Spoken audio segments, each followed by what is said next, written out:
दोस्तों, हालिया हफ्ता पाकिस्तानियों के लिए इंतहाई अलमनाक खबर लेके आया, जिसमें यूनान जाने वाली कश्ती उलटने के नतीजे में 300 से ज्यादा पाकिस्तानी अपनी जानों से हाथ धो बैठे।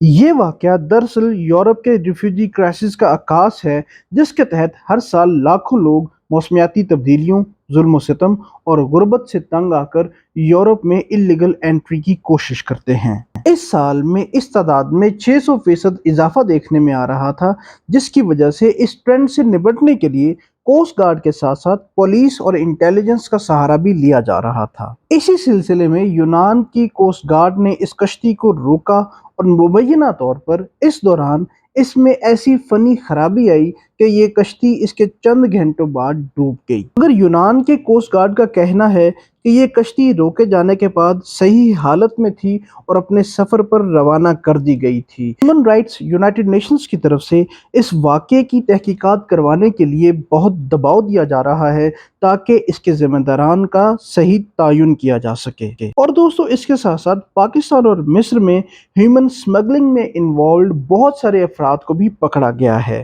अगर हम पाकिस्तान की बात करें तो दोस्तों, सिर्फ ह्यूमन स्मगलर्स को पकड़ना इस मसले को हल नहीं करेगा। मसले को हल करने के लिए जरूरी है कि इस मसले के ओरिजिन को समझा जाए, और ऐसा करना कतई मुश्किल नहीं है दोस्तों।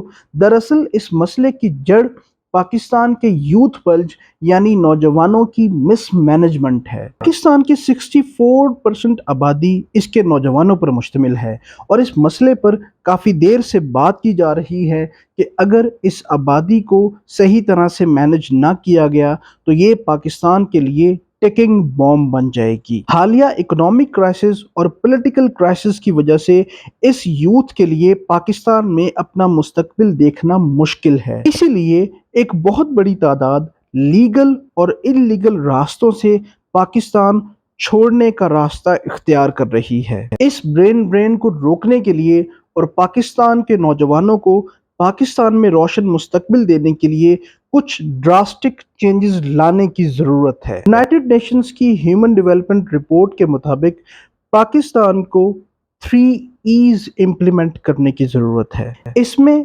Quality education, gainful employment and meaningful engagement of youth शामिल हैं। इसके लिए पाकिस्तान को सबसे पहले अपने एनरोलमेंट रेट को 0.92% से बढ़ाकर 3.8% करना होगा, तब कहीं जाके 2030 तक पाकिस्तान के तमाम बच्चे स्कूल में दाखिला ले सकेंगे। और सिर्फ इतना करना काफ़ी नहीं, पाकिस्तान को अपने 2.4% के पॉपुलेशन ग्रोथ रेट को केटर करने के लिए 1.3 million jobs per year create करने की ज़रूरत है। ऐसा करने के लिए अपनी एजुकेशन की क्वालिटी को इम्प्रूव करने की ज़रूरत है। इसके लिए हमें इनोवेशन, आईटी स्किल्स और वोकेशनल ट्रेनिंग को इनकॉर्पोरेट करना होगा।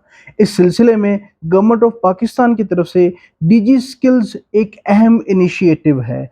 आप अपने जानने वालों में इस प्लेटफॉर्म से रिलेटेड इंफॉर्मेशन फैलाएं ताकि हमारे बच्चे मुफ्त स्किल्स सीख कर यूरोप जाने के लिए इल्लीगल रास्ते इख्तियार करने की बजाय अपनी स्किल्स के जरिए इसी मुल्क में बेहतर मुस्तकबिल तलाश कर सकें। इसके साथ साथ ये रिपोर्ट नौजवानों को मीनिंगफुल इंगेजमेंट के जरिए इस मुल्क के अच्छे शहरी बनाने पर जोर देती है, जिसके लिए अहम निसाबी और गैर निसाबी तब्दीलियां लाने की ज़रूरत है। जवानों के लिए खेल और इंटरटेनमेंट भी इंतहाई ज़रूरी है, अदरवाइज वो डाउट, इंटॉलरेंस और डिस्ट्रस्ट का शिकार होकर माशरे के लिए नुकसानदेह साबित होते हैं। दोस्तों, आज की वीडियो में हमने कोई भी नई बात नहीं की।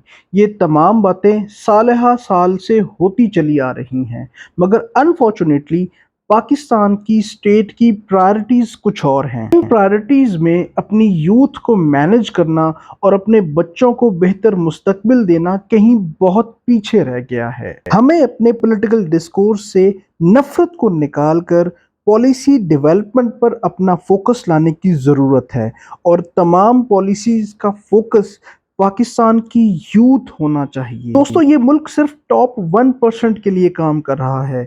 इस मुल्क की पॉपुलेशन की सबसे बड़ी और सबसे अहम कैटेगरी यूथ जिस बुरी तरह से इग्नोर हो रही है, आप यकीन मानिए اگر اس مسئلے کا حل نہ نکالا گیا تو پاکستان کے حالات اس سے بھی بدتر ہوں گے اور ہمارے نوجوان خدا نخواستہ یونان اور اٹلی جانے کے انلیگل راستوں میں اپنی جانیں گنواتے رہیں گے۔